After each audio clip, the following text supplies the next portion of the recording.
This is the new diff cover. It is quite heavy at some unknown weight because I haven't weighed it yet. This is the bag of stuff you get. Oh, and the fill plug. You get a new fill plug.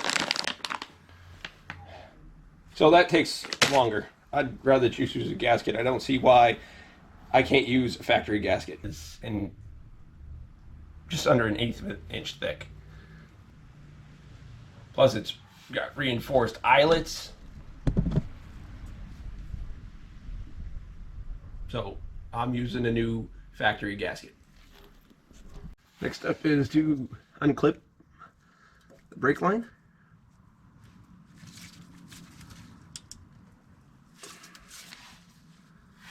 It's in there pretty good. I think this clip should be unscrewed because squeezing it doesn't help get it off.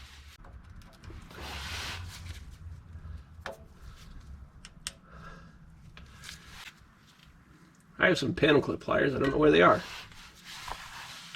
Should say some other panel clip pliers because I can find these.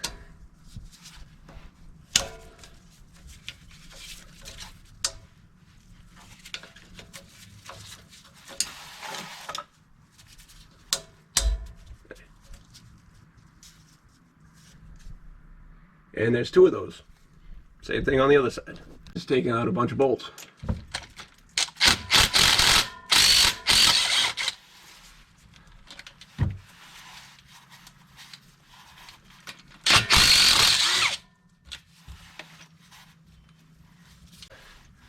I'm going to leave the 2 bolts at the top. I do need to get a deep socket. So these studs are a 13mm. So with the diff cover, you get new bolts and liquid gasket and no instructions because they haven't made them yet for the Bronco. Just loosening them up a bit.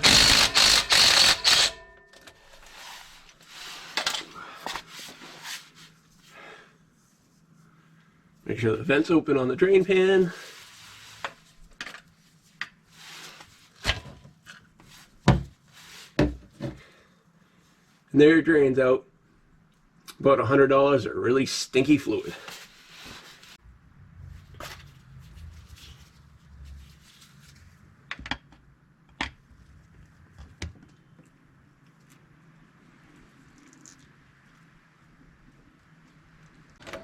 Last couple of bolts out.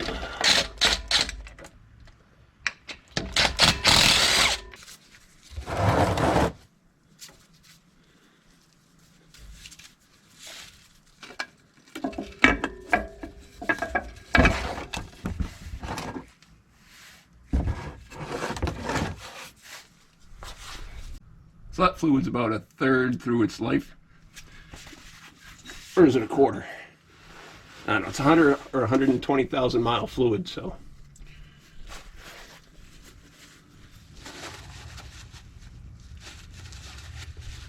Don't forget to clean out the bottom of the differential. I didn't know this was a thing. Accidental find. Not many people do it in their how-to videos. Oh, this isn't a how-to video. This is just something. Because I'm sure I'm going to get something wrong.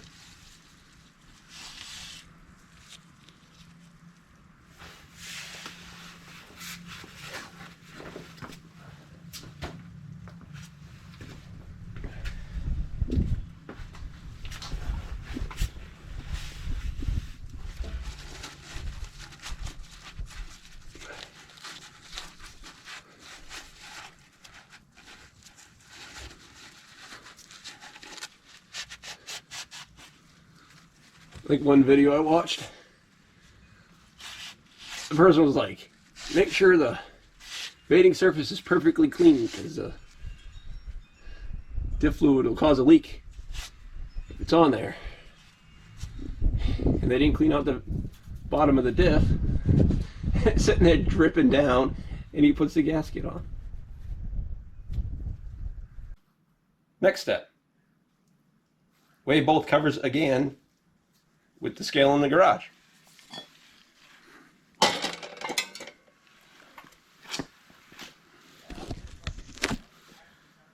11 1/4 pounds for the metal cloak.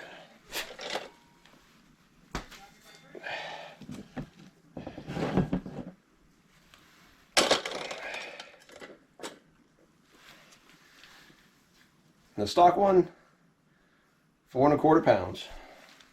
That's with the gasket, but take 1 ounce off for the gasket. So I got this diff cover in the middle of winter,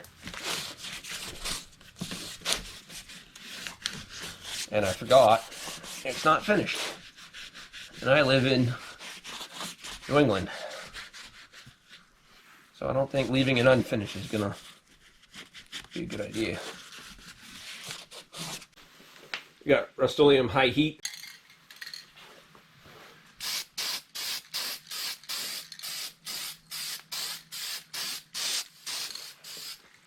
So with the magic of a heat gun, time to bolt it up. So I get the gasket on with 2 bolts at the top. Trying to hold it in place.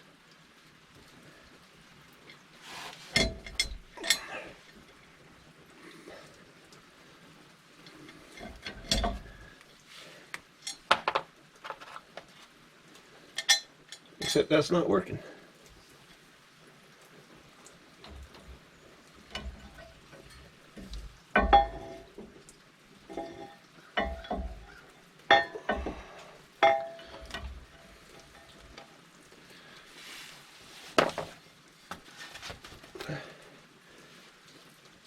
Because this cover is quite a bit thicker than the stock one.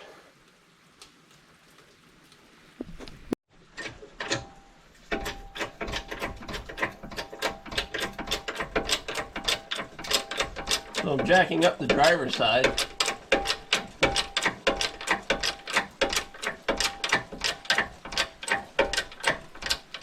It seems like it'll work.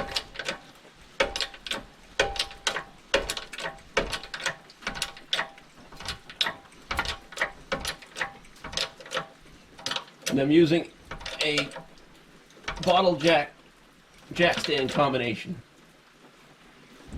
So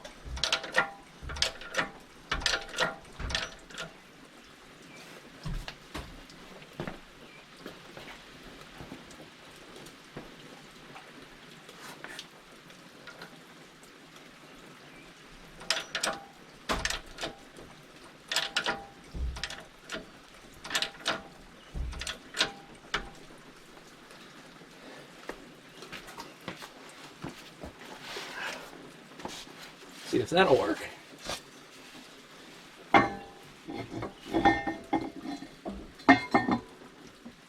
Yes. Also, if I put it on in the right orientation, it'll help.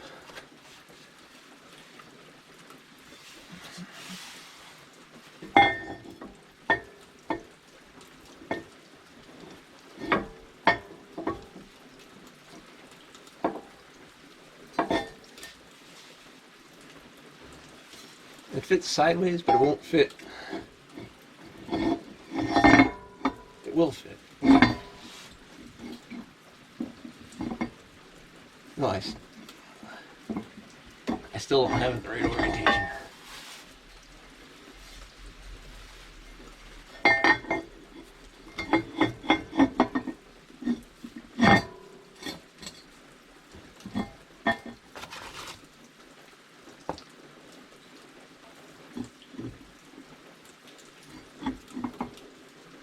This brake line clip that I don't even think I can use is getting in the way.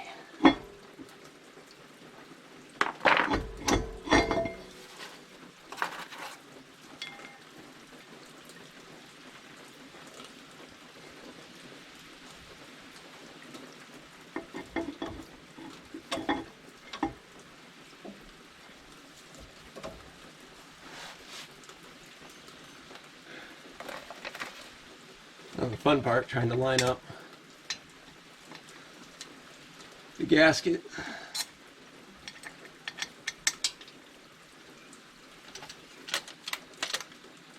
And the cover without really being able to see anything.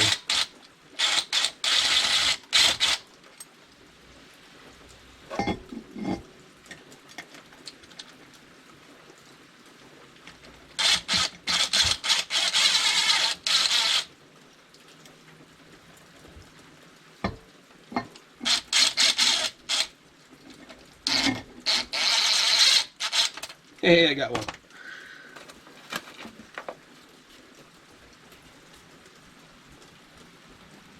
Except the gasket's not lined up.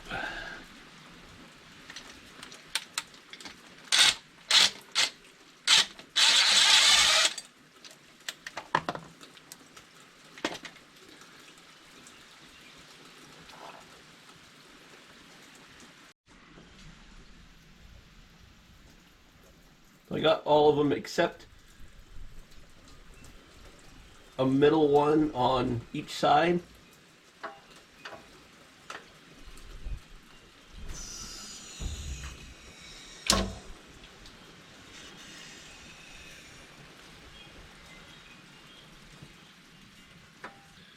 And the other issue is, well, we give you Allen cap bolts.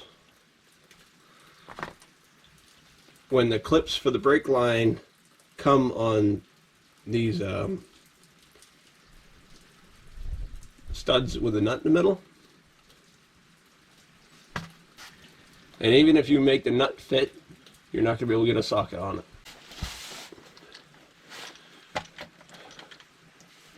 So I think I have a solution for mounting the brake line.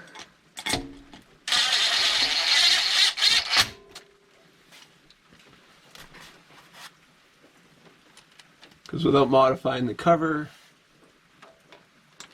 I can't use these bolt holes.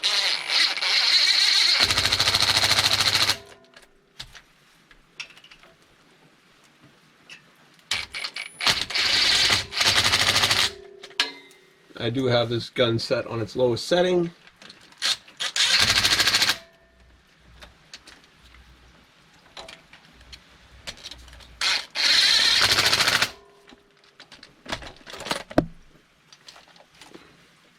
So I just want to get the diff full of fluid again, and then I'll work on... I do not have a torque wrench that'll fit in here.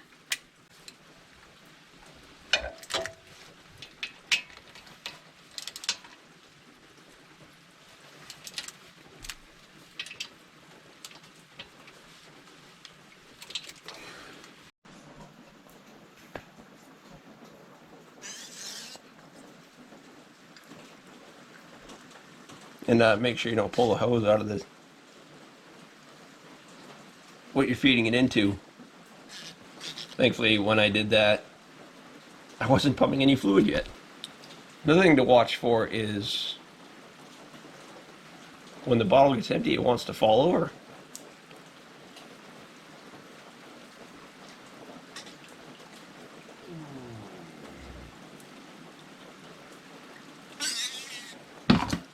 Like that. So yeah, just get yourself some welding pliers, fixture pliers, whatever you want to call them. Just clamp the bottle. So after some research, I found on the product page for the diff cover, it says the fill hole is raised for durability, and to refill to the factory spec, which is 2 quarts, 2.5 ounces. So I've got to take a quart out.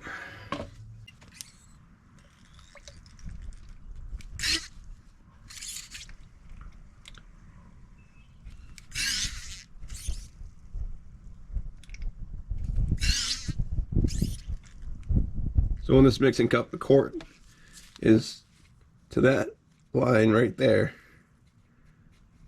Sorry, it's hard to point to.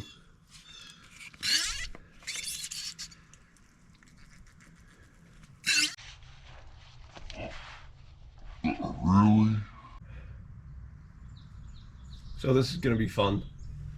So the pump holds quite a bit of oil. The transfer pump, that is.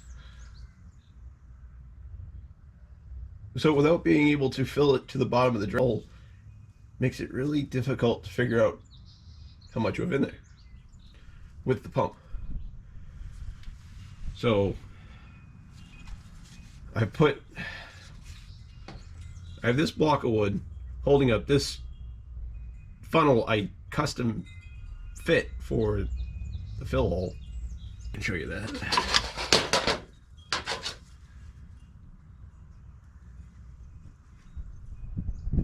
I did that so you can put it in, and this is thick oil, so it should really be able to run out of the funnel. And that allows you to get the funnel at some sort of angle. I then put what I want to put in back in this cup, and the pouring is the fun part.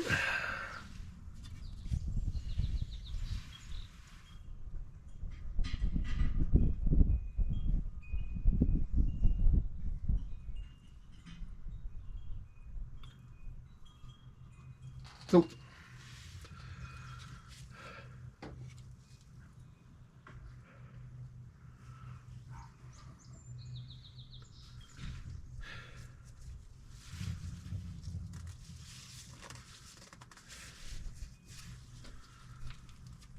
I'm gonna get to even higher, which of course the higher you go, the harder it is to get the container up there.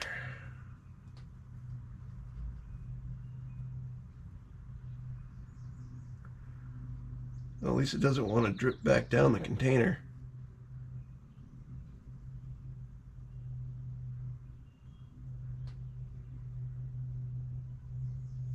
So a transfer pump will work on the first quart.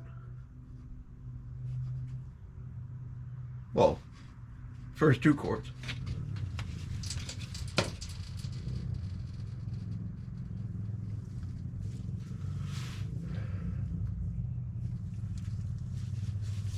And I guess I finished pouring that in a little too fast.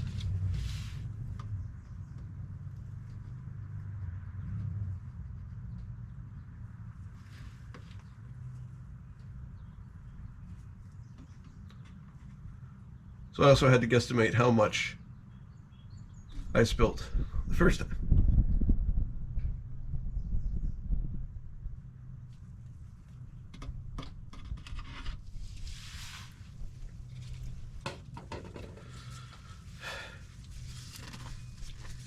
So something else I read is that even the stock cover, you don't fill to the bottom of the hole.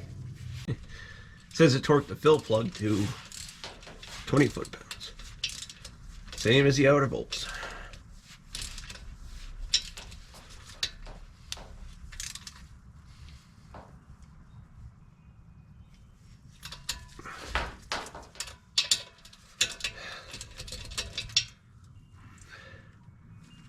This is a 9mm Allen.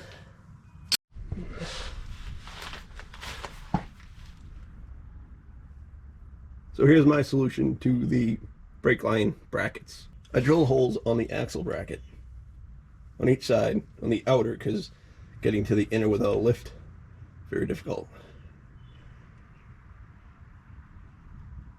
And some 1/8 inch by 3/4, maybe 1 inch aluminum, bent by hand.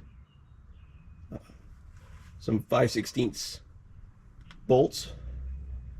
They came out a little shorter than I wanted, so the bolts are long, and I had to fully thread them so I could put a nut on the other side to hold it on the bracket. It shouldn't make any noise.